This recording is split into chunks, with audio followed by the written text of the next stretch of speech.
Guys, what's up? Welcome back to the Dirtbag Outdoors YouTube channel. Thank you for tuning on in. As you can see, I'm joined by Cody here.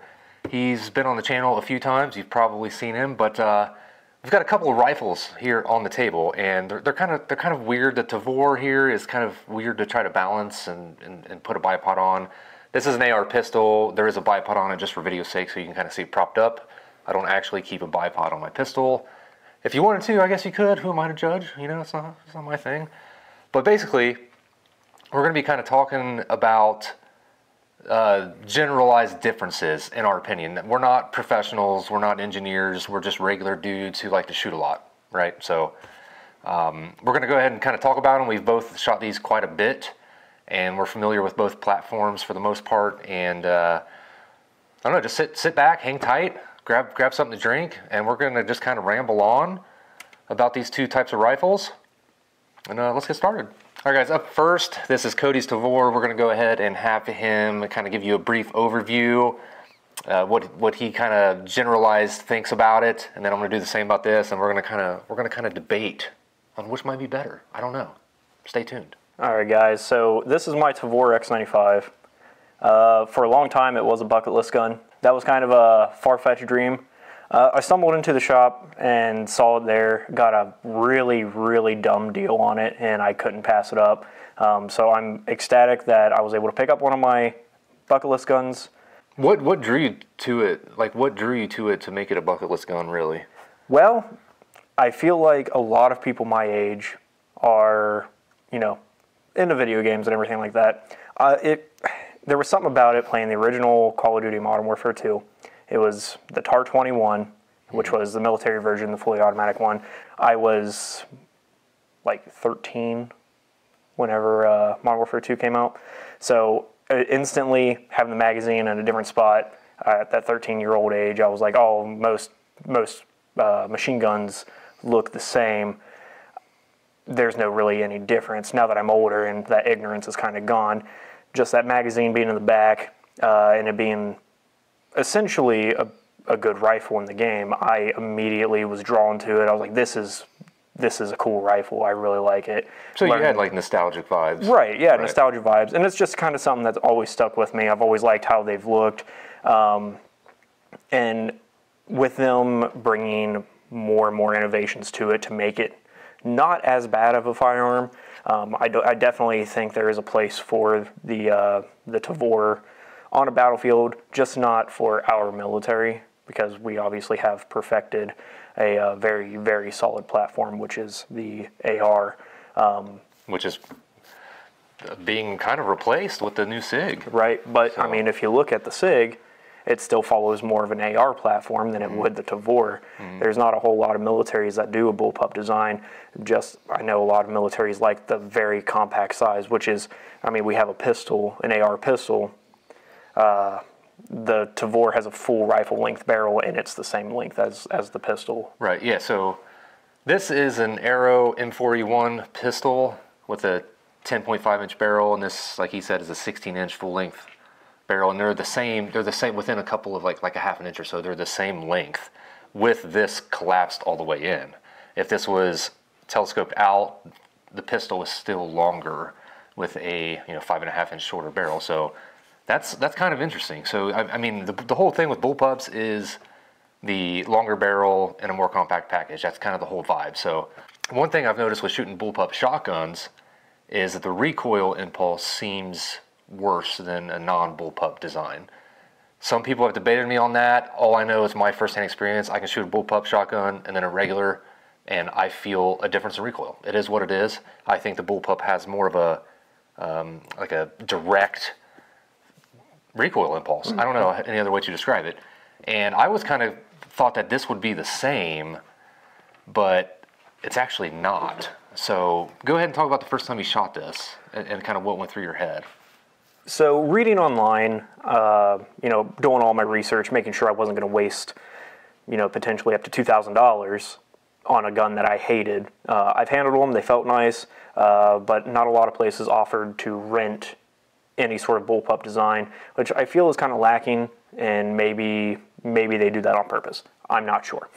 I was kind of taken aback with the weight. whenever I first held one. Very back heavy. Very back heavy, but it does create a good balance. As you can see where the beanbag is, it's more behind the grip as to where the balance on the pistol is more around the mag well. However, that makes a very pleasant shooting experience for me. It may not be for everybody. You definitely notice it more in the action of the bolt being in the rear. I don't necessarily think there's more or less recoil, but all in all, for me, it is a bit smoother of a shooting firearm than any of the ARs that I've shot. And I'm going to just piggyback onto the shooting experience. When I shot this for the first time, it felt weird. It did. It's completely foreign. It's super back heavy. And I'm going to be honest, I didn't really want to like it because I don't love bullpup shotguns.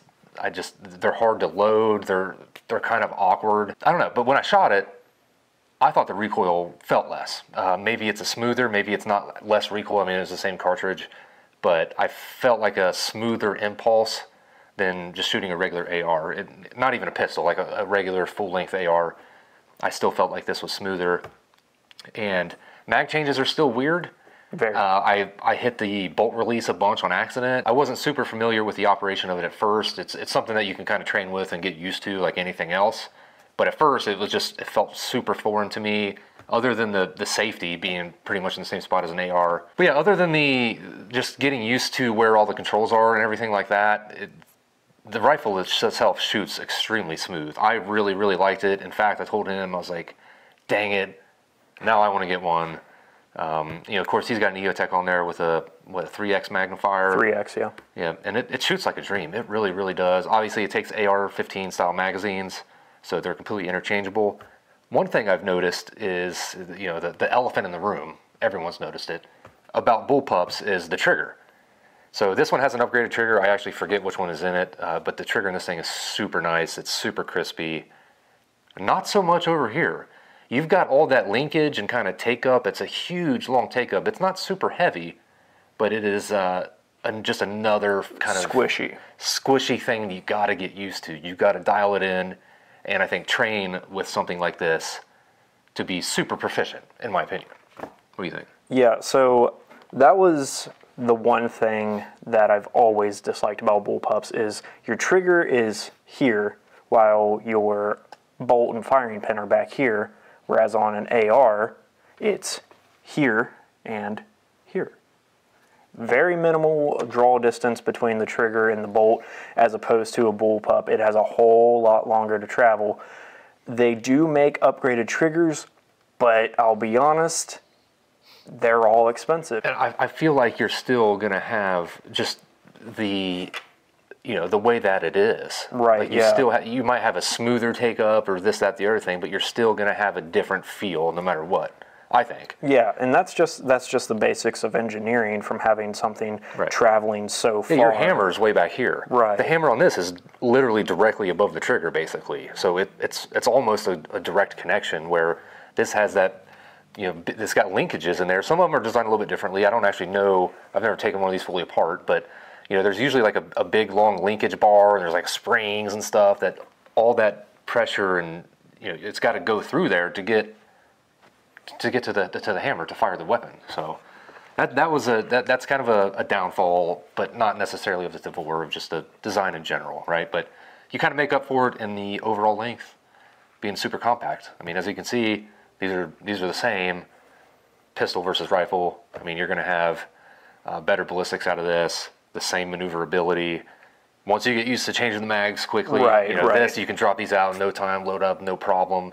But it's because we're familiar with it. This, you probably could get familiar with it, but it just feels like, it almost feels like you're trying to like throw a football left-handed. It's hard to explain, but if you're right-handed trying to do something left-handed, that's kind of what it feels like to operate this. It feels unnatural. Yeah. Yep. So, and that was one of the reasons why I wanted the X95 so bad. The original Tavor, its mag release was on the back. So you had to physically move the gun out of your firing range, pull out the mag, and then after, you know, you reload and close it up, and then you go back to your firing position.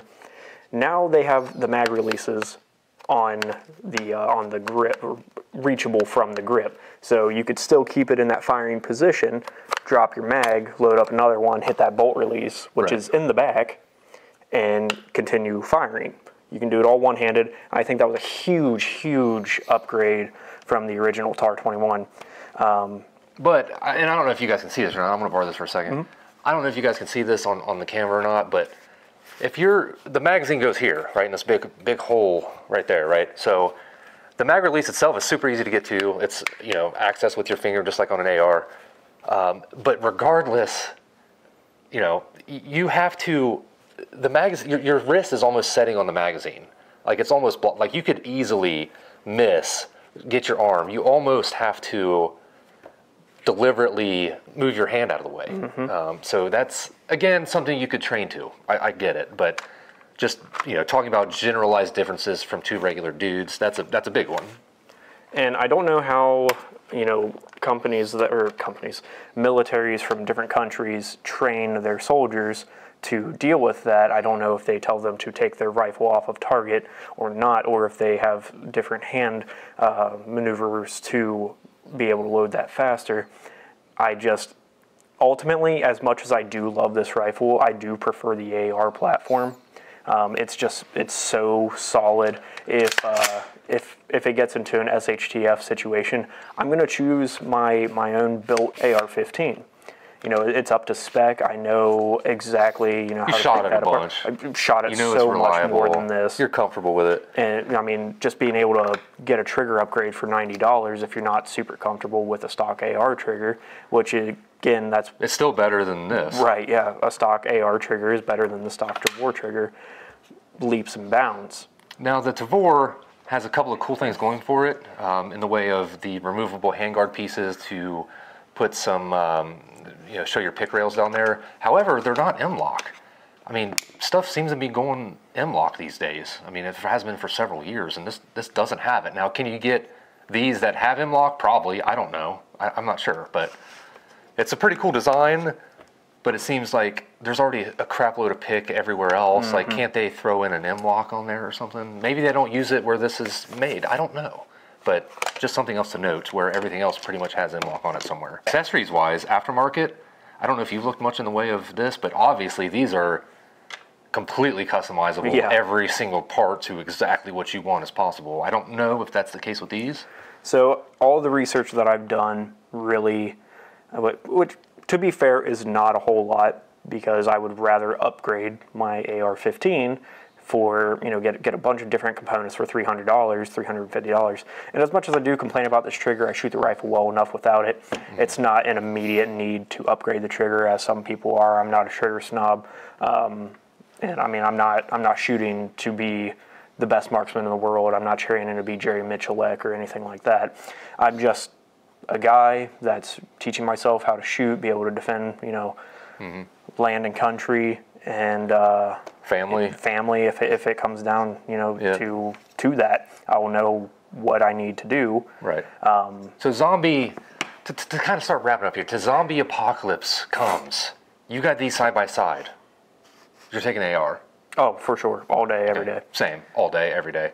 Parts availability, customization. Of course, the magazines are the same, which is great, but you can find firing pin, everything, just all over the freaking place. Yeah. Like literally everything. This is what I'm going to go with. I'm even going to throw a curveball in, because this video is not about AKs. A lot of people, AK is their zombie gun, not me. I'm probably going with an AR still. It's much more controllable, especially in full auto. I don't know if you guys ever shot full auto, like M16 and AK's full auto. It is a massive, massive difference. So much easier to shoot on an AR. And so yeah, you guys let us know down below which one you're going to pick. Zombie apocalypse is here. You got to protect yourself. You going Tavor, you going AR, or you going AK? I don't know. Are you going with a Derringer? Probably. I'm not sure. Thanks for watching, guys. Check out the links down below. I love you. We'll see you next time.